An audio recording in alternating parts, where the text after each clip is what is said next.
नमस्कार दोस्तों, स्वागत है एक बार फिर से आप सभी का मेरे चैनल पे। और आपकी स्क्रीन पे जो नज़र आ रहे हैं वो है डिस्ट्रिक्ट मजिस्ट्रेट रामपुर के हैं एंड एडिशनल जो चार्ज है उनके पास में वो है उपाध्यक्ष रामपुर विकास प्राधिकरण है। आज बात करेंगे रामपुर विकास प्राधिकरण की व्योमकेश आवासीय योजना का। सर, आपका बहुत बहुत स्वागत है। Thank you.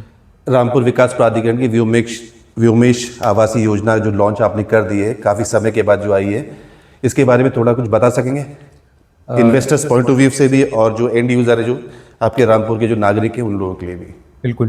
देखिए, रामपुर विकास प्राधिकरण की जो स्थापना है ये 2005 में हुई थी और लगभग 2025 तक हम लोगों ने कोई लैंड बैंक नहीं बनाया था।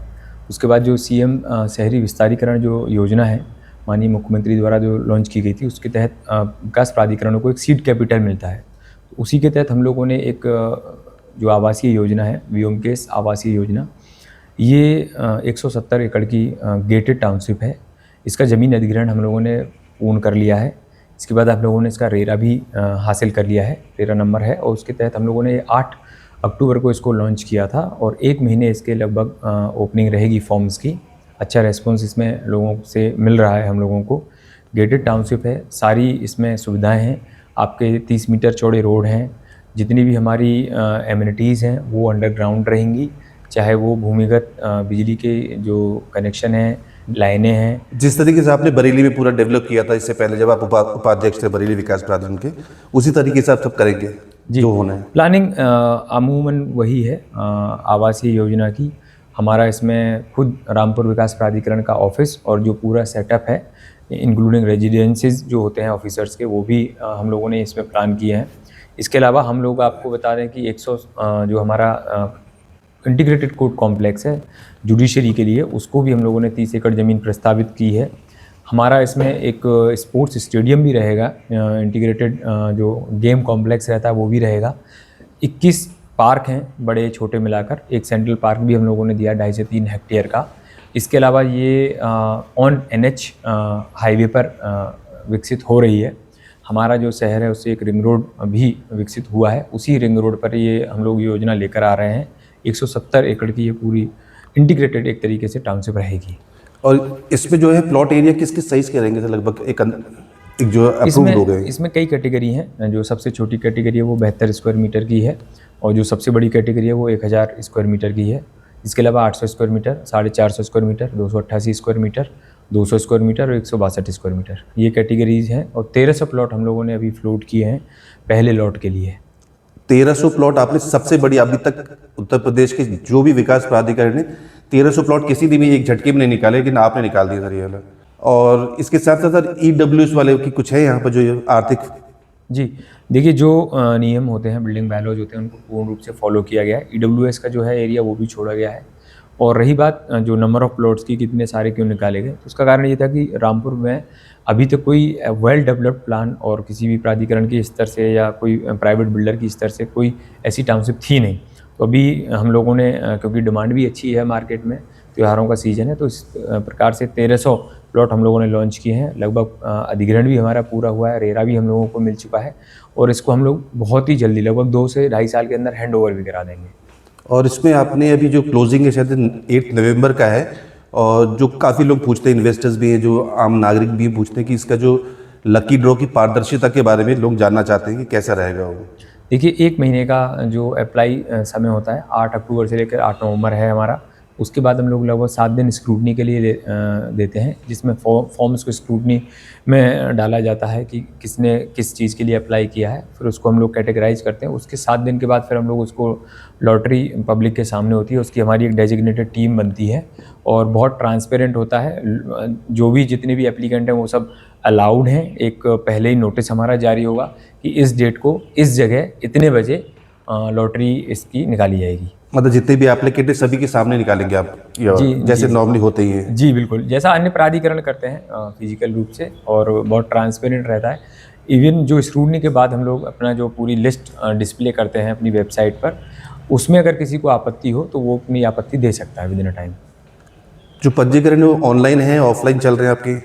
जी, पंजीकरण हमारे rdarampur.com वेबसाइट पर है। बहुत ईजी वे में आप उसमें लॉगिन करके अपना रजिस्टर करके उसमें अप्लाई कर सकते हैं। इसके अलावा हमारे 2 एक फ्री हेल्पलाइन नंबर है, एक व्हाट्सएप नंबर है, उस पर भी आप क्वेरी पूछ सकते हैं। इसके अलावा हमारा जो अधिकृत बैंक है वो SBI है। SBI की जो मेन ब्रांचेज हैं उसमें ऑफलाइन मोड में जो फॉर्म है वो अवेलेबल है। ठीक है। और ये जो सर आपने जो मैप मैं एक बार देख रहा था, तो उसमें जो पर्यावरण और हरियाली के लिए आपने क्या कुछ चीज़ें छोड़ी, कुछ जैसे बड़े पार्क हो, कुछ इस तरीके से? देखिए हमारी जो पहली टाउनशिप है उसमें 21 पार्क है, इंक्लूडिंग 1 सेंट्रल पार्क जो 2.5 हेक्टेयर से 3 हेक्टेयर के बीच है।